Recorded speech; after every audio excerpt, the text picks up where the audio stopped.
Good evening, folks. And today we're going to talk about some pretty good games. The games so far of what's been going on in the tournament so far. So right now, we're going to talk about some battles that the French fought in where Napoleon was a part of. Not just Napoleon the First, but Napoleon the Third. So now I'm going to rate these as how I view them. Now, I'll admit, I'll eat crow for how Ohio State played against Miami. I'm so disappointed the way they played. That was absolutely disappointing. Hats off to Miami. They played like they wanted to be there. They really proved themselves like they really wanted to be there. So hats off to them. And they'll move on and play Ole Miss. Miami wins 24-14. Ole Miss pretty much, they came back after down 21-12. They ended up coming back and literally pulling off a very weird way of winning. I mean, they kicked a field goal to take a 37-34 lead. Then a very odd play, instead of just taking a knee in the end zone and then try to go from 25 yards out, Georgia decides to run the ball out of the end zone, do laterals, and then they overthrew his man and it went just past the end zone and hits the corner. They call that a safety with only like 1 second left. So they kick the field, so they kick an onside, and Georgia recovers the onside kick. Weird how this all just falls apart. Georgia recovers the onside kick, giving them life again. Instead of them falling on for it, Georgia does the laterals.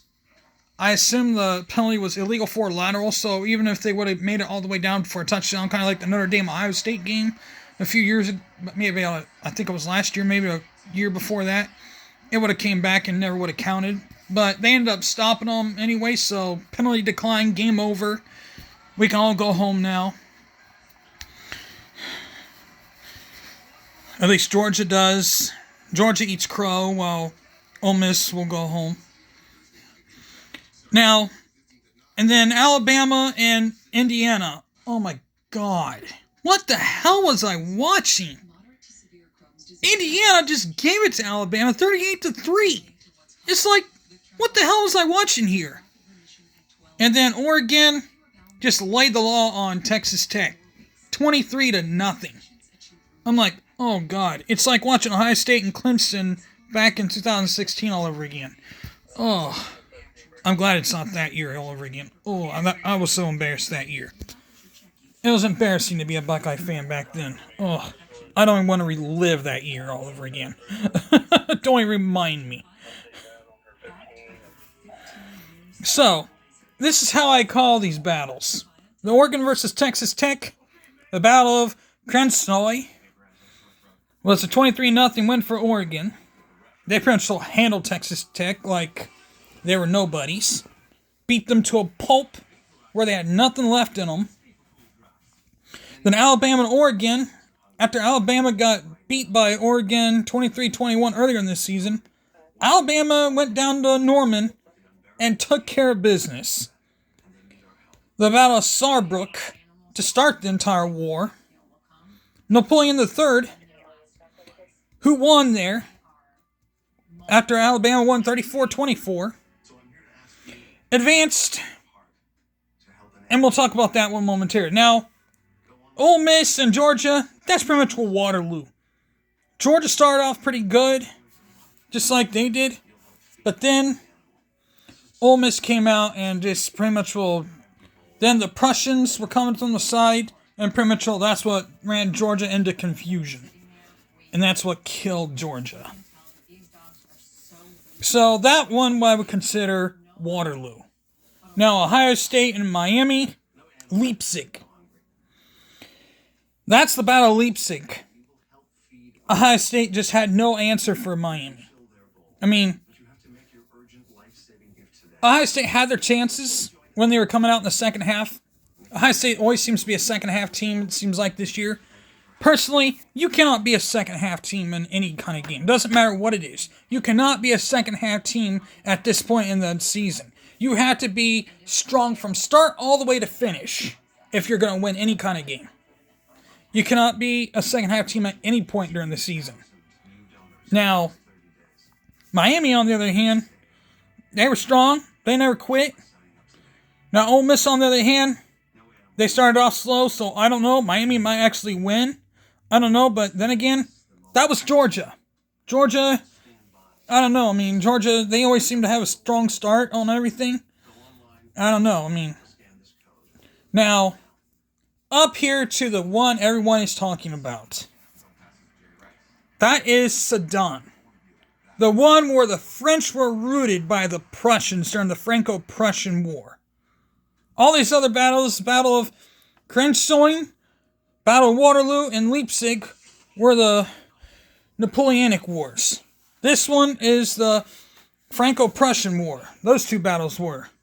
The Battle of Saarbrücken, 34-24, in favor of Alabama. Napoleon III is marching along. Then Indiana comes to town. Otto von Bismarck and his troops come marching right in there, and they root Napoleon III right out from underneath his rugs and just beat him like a drum. And that's exactly what Indiana did to Alabama. Beat Alabama like a drum. 38-3. Can somebody please tell me what the hell just happened here? 35 freaking point deficit. Decimation of Alabama. Now we're going to go down the history road here.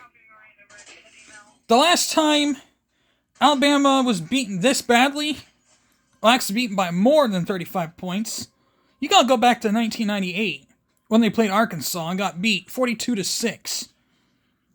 Even worse than that, Auburn in 1950, even further than that, Auburn 1957, 40-0. Their worst defeat ever in their history was Vanderbilt, was in 1906, 78-0. Now, the last time they actually started with a loss and ended with a loss, believe it or not, was in 1990. They lost to Southern Miss 27-24. And then they ended in the Fiesta Bowl losing to Louisville 34-7. So that 44-16 loss to Clemson a few years back was absolutely nothing to even be ashamed about. That's just the early part of your decimation disappointments. This is your real disappointment here. Your real disappointment starts here. Alabama just did not come to play against Indiana. And I've watched a lot of people on Facebook, YouTube lose it. I even watched people on their game. And Alabama had a winning record then in 90. 7-5. That was the last time they ever had a winning record, and they ended up losing their first game and last game. But on the other hand, when was the last time Alabama... But this has been a big one for Alabama. And this is the first time in 22 years Alabama loses their first game.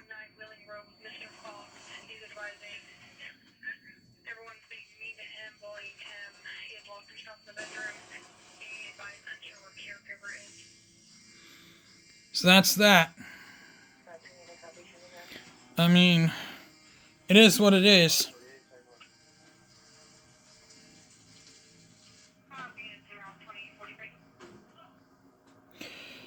I don't know what to say. I mean, depending on how the Oregon-Indiana game goes, I might have a name for that one. Then the Ole Miss-Miami game, I might have a name for that one. Depending on how they both go. If one goes into overtime, the other, and they get an overtime victory, I might have a name for that one. Depending on how the other one goes, I might have a name for that one. Well, with that being said, hit the like button, hit the bell notifications. With that being said, I'm out of here. Peace.